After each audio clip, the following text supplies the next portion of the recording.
আজকে আপনাদের সাথে শেয়ার করব পাঙ্কাশ মাছ দিয়ে এত মজাদার একটি রেসিপি কেমনে হয়। যদি আপনারা একবার বাসায় তৈরি করে না দেখেন তাহলে বুঝতে পারবেন না। এই পাঙ্কাশ মাছ যদি একবার কাউকে রান্না করে খাওয়ান তাহলে দেখবেন শুধু এভাবে পাঙ্কাশ মাছে রান্না করে দিতে হবে। এখন আমি নিয়ে নিয়েছি 4 পিসের মতো পাঙ্কাশ মাছ।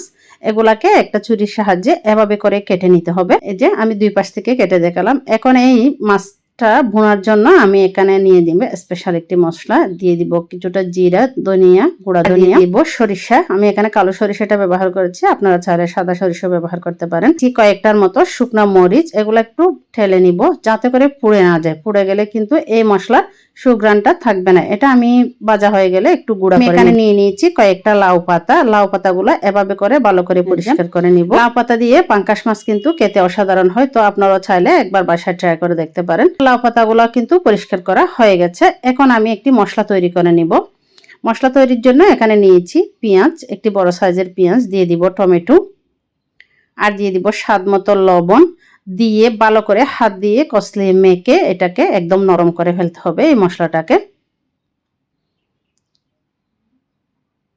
যখন আমার হয়ে যাবে তখন আমি এখানে দিয়ে দিব আদা চা চামচের মতো আদা আর রসুন বাটা। আর যে মশলাটা আমি গুঁড়া করে রেখেছিলাম সেটা এখানে দিয়ে দিয়েছি। দিয়ে দিচ্ছি লাল মরিচের গুঁড়া, দিয়ে দিচ্ছি হলুদ গুঁড়া। দিয়ে ভালো করে মশলাটাকে মিশিয়ে নিব। দিয়ে দিব সরিষার তেল, তেলটাও দিয়ে ভালো করে মিশিয়ে নিতে হবে। তো আমি আগে থেকে যে মাছগুলো রেখেছিলাম সেই মাছগুলো এখানে দিয়ে ভালো করে মশলার সাথে মাখিয়ে নিতে হবে, যাতে করে মশলাগুলো মাছের গায়ে গায়ে ঢুকে যায়। এভাবে করে কিন্তু মশলাটা মাছের সাথে মিশিয়ে নিতে হবে।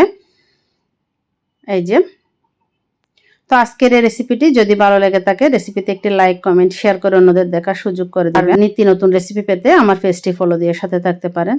এখানে আমি লাউ পাতাতে এই যে মাছ দিয়ে উপর কিছুটা মশলা দিয়ে লাউ পাতা দিয়ে এভাবে মুড়িয়ে নিব। এই যে হয়ে গেল। তো আমি দুইটা মাছের পিস কিন্তু এভাবে লাউ পাতা দিয়ে করেছি, আর 2 পিস বাকি এমনিতে রেখে দিব। তো আপনারা চাইলে যার যেই প্রসেসে খেতে ইচ্ছা করে সেই প্রসেসে খেতে পারেন।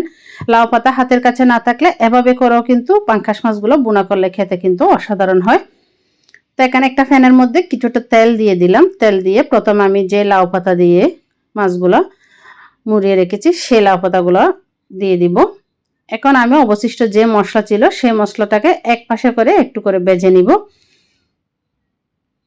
ভেজে নেওয়া হয়ে গেলে সেই মশলার উপরে দিয়ে দিব অন্য 2 পিস মাছ। যে এভাবে করে একবার বাসায় ট্রাই করে দেখবেন, খেতে কতটা টেস্ট হয়। পাঙ্কাশ মাছ অনেকেই খেতে চায় না, কিন্তু এভাবে পাঙ্কাশ মাছ রান্না করলে খেতে অসাধারণ হয়। তো আমি এখানে হালকা পানি দিয়ে 5 থেকে 6 মিনিটের জন্য ডেকে রান্না করে নিয়েছি। এখন একটু উল্টিয়ে দিব। এটার কালারটা দারুণ এসেছে, খেতেও কিন্তু মাশাআল্লাহ অসাধারণ হয়েছে। আপনারা সবাই একবার হলো এটা ট্রাই করে দেখবেন। আমি ঢাকনা দিয়ে আরও কিছুক্ষণ অপেক্ষা করব, প্রায় 4 মিনিটের মতো। তো আমার মাছগুলো এখন প্রায় হয়ে এসেছে। মশলা থেকে তেলটা উপরে বেশি উঠেছে, তার মানে এটা কিন্তু একদম পারফেক্ট। গরম গরম ভাতের সাথে এই মাছ খেতে যে কতটা টেস্ট কি আর বলবো। আপনারা চাইলে এভাবে করে পাঙ্কাশ মাছের পাতুরি তৈরি করে কিন্তু বাসায় সবাইকে খাওয়াতে পারেন। একবার যদি কাউকে খাওয়ান দেখবেন সে বারবার আপনার কাছে খেতে চাইবে। তো আশা করি আজকের রেসিপিটি আপনাদের ভালো লেগেছে। তো ভালো লাগলে রেসিপিতে একটি লাইক, কমেন্ট, শেয়ার করে দিবেন। আজকে পর্যন্ত, আল্লাহ হাফেজ।